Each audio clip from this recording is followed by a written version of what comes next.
Hey there, Red Devil Nation. Welcome back to another Alumni Spotlight. Today we have Jimmy Martelli, class of 2005 from Dickinson College, men's basketball alum. Thanks for taking the time to join us. I appreciate it. I love the Red Devils, and I always like talking Dickinson College. Well, we love hearing that. So we'll jump right in. So first question, just out of the gate, just tell us a little bit about who you are, where you grew up, and your time before Dickinson College. I grew up right outside of Philadelphia, Drexel Hill, Pennsylvania, and went to high school in the city at St. Joe's Prep, and then actually went to the University of Scranton for 2.5 years before transferring to Dickinson. When I came on my visit, it was pouring rain. It was the middle of December, I think, and could still tell that was the place for me. I think Coach was a little worried. Coach Census did a great job, had a great relationship with him, and was lucky enough and blessed to end up at Dickinson and graduate, as you said, in 2005. So you started at University of Scranton. What made you want to make that change, and what attracted you to Dickinson? There was a lot of things that I just thought that I wanted out of my college experience outside of basketball. I think that made me make the change. Nothing against Scranton, but it wasn't. The office wasn't popular back then, so I guess Scranton didn't have as much appeal before that show became as popular as it did. But and then honestly, it's kind of what you hear about people. Oh, you'll know when you walk on campus. You'll know when you walk on campus. And I visited 2 or 3 places. My cousin was the one who kind of turned me on to Dickinson. He was down at Shippensburg at the time, and he said, "Listen, this is a place you probably should look at." And it's one of those deals. Like I said, it was pouring rain. It was nasty weather. And when I walked on campus, I just had a feeling. I just knew that this is where I was supposed to be and where I wanted to go, and loved every minute of it and never looked back. What did you major in? How did you jump right in and immerse yourself in the Dickinson community? Yeah, I majored in whatever they told me would transfer the most credits. So I ended up in English, and honestly, I loved it. I loved everything about it. Because I was transferring as a junior, I had smaller classes, which was such a great treat. Coming from Scranton, where I had a little bit larger class size, coming there, really got to know the professors in the English department and some other professors as well. That unique bond that you can create with them, even though it may only be a couple hours a week that you see them, you see them on campus, and the interaction that you can have with them is legitimate. It's real, it's genuine. And that was something that I definitely didn't have. And I had something to compare it to, obviously, with going to another school. And it probably wasn't something I thought I would major in, heading out of my high school. I never thought about majoring in English, but it was something that, like I said, was just very valuable to me. And I continue to use it, even though, not necessarily directly. I do feel like it has come in handy often since I started my kind of professional career. Yeah, coming in as a junior certainly isn't always the easiest thing. How did you form your relationships with the team? How did you kind of catch up with them for guys who had been together for 2 years prior to you arriving? It was an interesting time because Coach Census had just gotten the job, I believe, that fall or summer. And so it was his first year. I sat out. I came in December and sat out, and I actually made some great friends on the women's team and the men's team. And they really helped me acclimate. That winter break session that we have, and moving into the apartments next to the library there, it really kind of helped you integrate into the team. We had some seniors, Billy Hagan and John Swadron and Stretch were just, so welcoming. And then Coach Census, building it his way and being able to be there for a semester and sitting out and just practicing with the team and getting to know them was really the best thing for me. And then, getting acclimated with the team, I don't want to say it was easy, but it's a lot easier to get acclimated with the campus when you have a built-in group of teammates and things of that nature. So when you go to the cafeteria, and you can sit there for 2 or 3 hours, obviously, and it's nice to be sitting there with teammates and friends. And they were, so welcoming to me and introduced me to a lot of different people throughout campus. And then there were adults too that really made it welcoming. Julie Emrine was our athletic trainer. And I don't know how many of these you're going to do, but her name probably will come up often of people that were there when she was there. And Charlie and Penner, the equipment guys that are legendary, at least in their own minds, they're legendary. Legendary. They're legends in their own mind, because I'll never let them believe otherwise. But people like that and the community really made it a seamless transition, and wasn't really bumpy at all, to be honest with you. On the court, how you guys were as a team, what your experience was like as a student athlete, and once you got to really know those players, how you guys congealed to go win games. We didn't win as much as I would like, but that was, I think the winning came, to be honest with you, a year or so after I left. And when I came, as I said, Coach's first year, there was a big transition. So as a junior, the following year when I played, I was the only junior on a team with no seniors. So we had countless numbers of freshmen and sophomores that were some talented players, but it was a big turnover in the roster at that point. It gave me great pride the year after I kind of left and things of that nature, that they really started to turn the corner and win games and compete for the top of the Centennial. And because we were laying the foundation at that time, and I came from a program that we were in the top 25 and had NCAA aspirations. But again, I look back at with just complete joy of my time there. Like I said, I believe that we laid a really good foundation of how a program should be run with Coach and things of that nature. And then Coach Ferret taking over and just taking off with it. I like to think that we're kind of on the ground floor of what he's built into a great high rise there. But, it was a great experience. And some guys that were a year under me, even though we were not the same class, we lived together. Brad Litchfield and Travis Dahl and Matt Keys and those guys were just good friends. And, we did a Zoom not too long ago, about maybe 2 weeks ago, we did a Zoom, and there were about 15 or 16 of us from that kind of window on there, and just telling stories and joking and laughing and having a good time. So it's, it's carried on to this day. You said something that was pretty interesting there, that you just took so much pride in being able to teach those younger players. That's something that is sometimes lost within a program, of players taking pride in wanting to teach. Why do you think that gave you so much pride, and how's that transitioned into your coaching career? Great question. Maybe it was just a part of coaching in me. And I think it was definitely conversations I've had with, like I said, the adults, and not just people on the staff, but people around the athletic department. Coach Quattrone, I had, talks with him just in passing and things of that nature. And he would give me words of encouragement.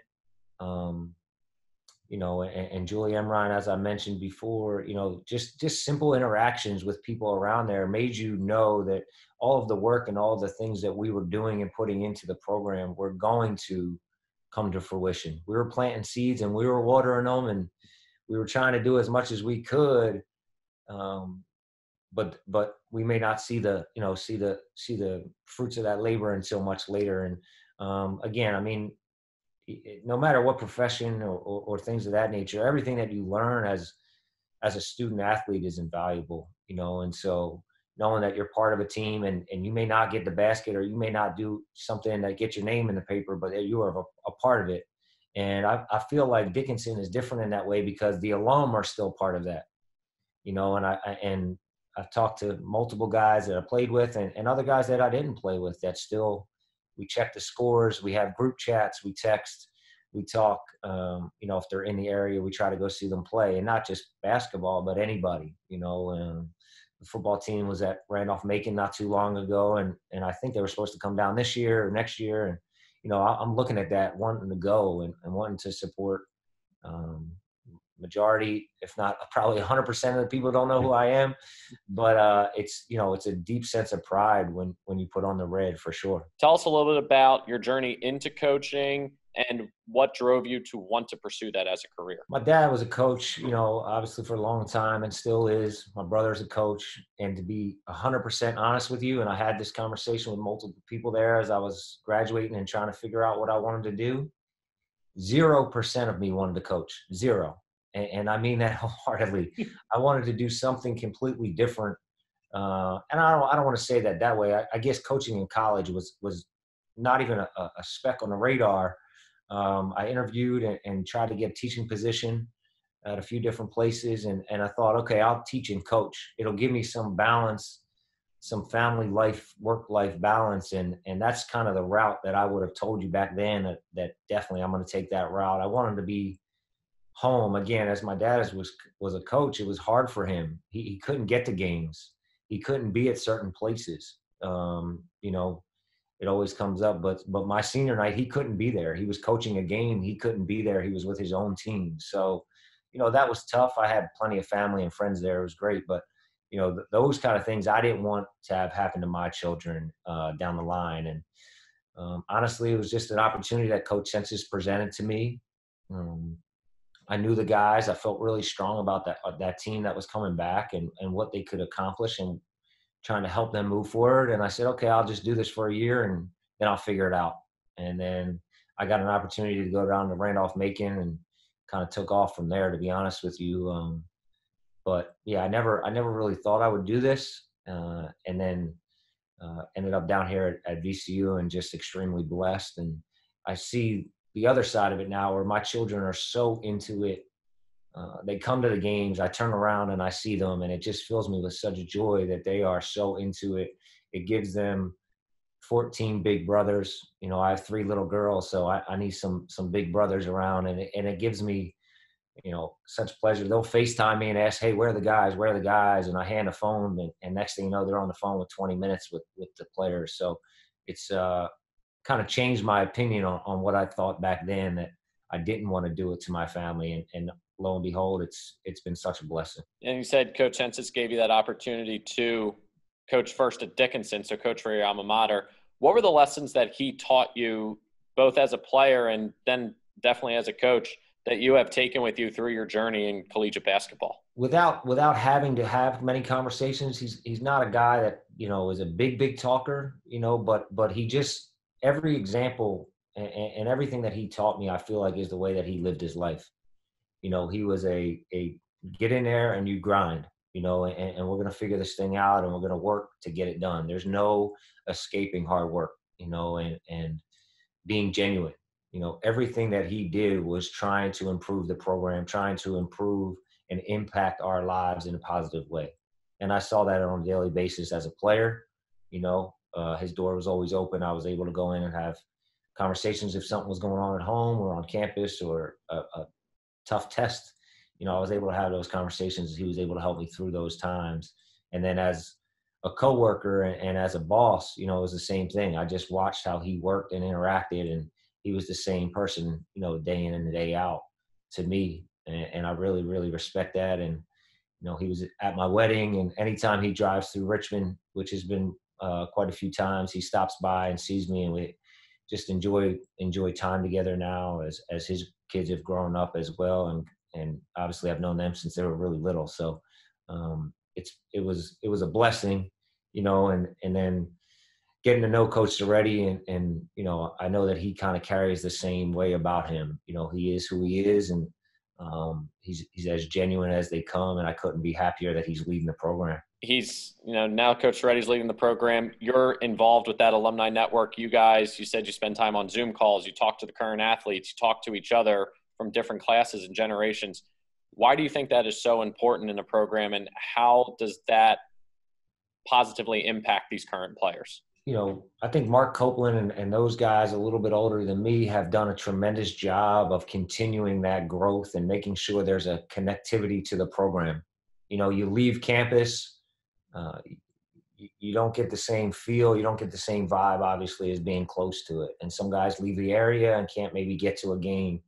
But trying to stay connected to it is so important. And it's bigger than anyone that was there. And that's something that I learned when I was there. It's bigger than the 15, 16 guys that are on the roster today. It's the whole network of Dickinson alum that make it so special.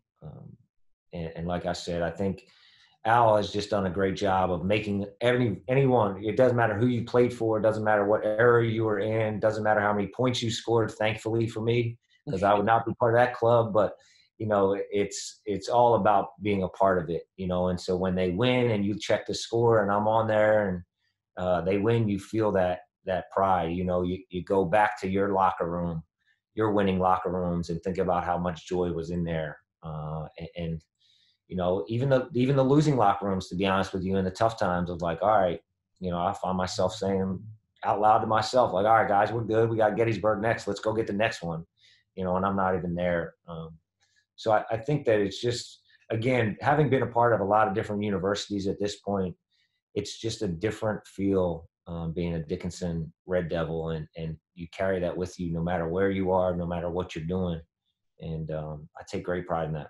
Why do you support a liberal arts education, and why would you push people to want to come to a school like Dickinson? Idea, and I have this conversation with our players now, the idea of a major, and I don't want to discount anyone up there or anywhere, but, you need to be well-rounded at this point. The well-rounded people that are educated but also well-rounded, I think are just more valuable in a workplace. I worked in an insurance company, a large insurance company, for 3 years, and you could have gone to anyone on our floor and asked them what their major was, and you probably would have gotten 50 different answers. It wasn't about what you majored in per se. It was just about how well-rounded your education was. And I think not just a liberal arts education, but a liberal arts education at Dickinson College provides you with that, provides you with the diversity, with opportunity, with things on campus that allow you to grow.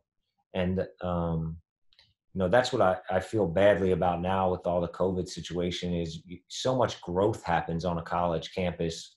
You learn about yourself, you have conversations with other people late into the night sometimes. And it just is, it's just, and then being at Dickinson it's just such a special place, because I feel like everyone's opinion was valued. I was in a women's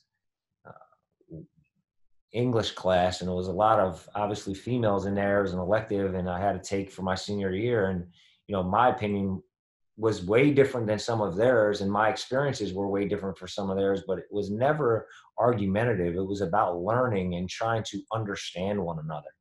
And that's what I just felt was immensely valuable as I moved on and moved forward, because I can use that again, no matter if I was an English major or psych major or anything like that. Those types of environments and that culture that was built there and it's sustained there is the reason why I feel like I can be successful in the career that I've chosen. Lastly for you, well, two things before we wrap up our time. You've mentioned it throughout this, but your father was a coach, Phil Martelli. Your brother's a coach. Just tell us a little bit about your personal life. You said you have 3 daughters. Tell us about your family. And yeah, I have twin 6-year-olds. And I tell everybody, because I just think it's so unique. They were born on different days. So wow. Yeah, one before midnight and one after midnight. And then I have a 2.5-year-old who runs the family. She's the boss. She tells her big sisters what to do. It's quite remarkable. But ended up with 3 beautiful children. Met my wife. She was the year I coached basketball, she was an assistant on the field hockey staff. And stayed in touch and things of that nature. And now live down here in Chesterfield, Virginia, just outside of Richmond. Just honestly, everything I do and everything I can do for them is what it's all about. So being able to provide for them and be there for them, it's I take great joy in that. My wife and people say I'm the fun dad. I try to be the fun dad. So that's always a joy to me. And and then my dad obviously has coached and now is out at Michigan as an assistant. And honestly, he's doing really, really well. And he loves it out there. He believes that they have a chance to win a national championship, which as a son, watching your father, and it's usually the other way around, but watching your father do what he loves and hear the passion in his voice when he talks about their team and the opportunities that they could have if we ever have another March Madness, is just such a blessing, And then my brother's an assistant coach up at Bryant, up in Smithfield, Rhode Island, and he has 3 children, and then I have a sister who's a teacher right outside of Philadelphia, and she has 3 children. So anytime we get together and the 9 grandchildren are there, it's really a unique situation, but Yeah. it's a lot of fun, and we're really, really blessed. Between the three of you guys, who do you think wins the head-to-head coaching battles between you, your brother, and your dad? My dad, I mean, it's just, he's obviously taught us so much, has given us so much. It has provided us with a lot of opportunity. And, as my kids have grown, my wife and I have these conversations of, oh, are you going to coach the Y team? Are you going to do this and that? And she finds it remarkable. My dad never stepped in. He never said a word, good or bad, kind of on the coaching side. He was always a dad. He was always there first as a dad. And so obviously my brother and I and my sister owe a lot to him. We did play him. I've played him I think 3 times. And the last time we played, I did win. So I'm going to just roll with that one, that we won the last game. Hey, last game's the only one that matters. That's all I remember. I don't Right. remember the other 2 right now, but that one we won. And I know it was hard for my mom. Obviously, I would kind of peek over my shoulder. I knew exactly where she was sitting, no matter where the game was, and it was tough on her. But yeah, I mean, it's been great to have him do that, and as long as he wants to do it from here on out, it's hopefully we get another chance to play. VCU Michigan matchup wouldn't be bad, but that would make for a fun national championship game. I don't mind it. Put that in the brackets. I like it. Yeah, well, we'll make sure we set that up on opposite sides so that can happen. I love it. I love it. When sports, when we finally return to the court here at Dickinson, what is your projection for Dickinson basketball this year? What's your expectation of this program under Coach Ferret? National championship. I mean, he's got high expectations from the alumni. I don't know what he thinks he's doing over there, but they better be getting to that last night of college basketball. But, honestly, I was able to see them play last year at the Randolph-Macon tournament, spent some time with him, talked to a couple of the guys as they came in and out of the locker room. And honestly, again, I don't remember our records, and I know they weren't, not going in the Wall of Fame anytime soon, but, the experiences on the bus and the things that you learn and the opportunities that you're given because you're being a part of a team. And again, as we talked about multiple times, that team is so much larger than whoever's on that bus that night. It's the Alumni Network, and it's the administration and the faculty and the community. And those are the things that matter, to be honest with you. It's nice, don't get me wrong. I would love for them to get another Jerry Wickstead and those kind of guys on campus, but the things that he's doing for those kids and moving them forward in life, not just on the basketball court, is really what makes me so proud to be an alum right now. And we did a Zoom. I was on a Zoom with Nick Leonardelli at the beginning of all this COVID stuff with the current team, and just talked to them a little bit about leadership and some of the things that I've seen from guys that are successful, and try to share and impart some of those pieces of wisdom to them. Both Nick and I did from being coaches, and, they got a great group of kids. I wish them all the best. I hope they know how much we live and die. As soon as our game ends, I'm on the phone. I'm looking, to see if our Red Devils won. And I have friends, the head coach of Johns Hopkins is a very, very close friend of mine. Mike McGarvey played at Ursinus, is now the head coach up at Lycoming. Every time Ursinus and Dickinson play, there's a cheesesteak bet. There's some sort of bet going on between the two of us, and there's a lot of trash talk. I know that as soon as the buzzer sounds, when it's the good guys are winning, I'm texting them right away, multiple times, and so we have fun with it still, and so always gonna root for the Red for sure. Yeah. Well, Jimmy, thank you so much for taking the time today. We really appreciate it, and we are really excited to share your story with the Dickinson community. I appreciate it. I always loved Carlisle and Dickinson, and will always be a Red Devil for life. And we look forward to having you up on campus when we can start having people back on campus again and cheer on our basketball program. Yes, sir. Sounds good. All right. Well, best of luck this year, and we will talk to you soon. Thank you so much. Appreciate it. Have a great day.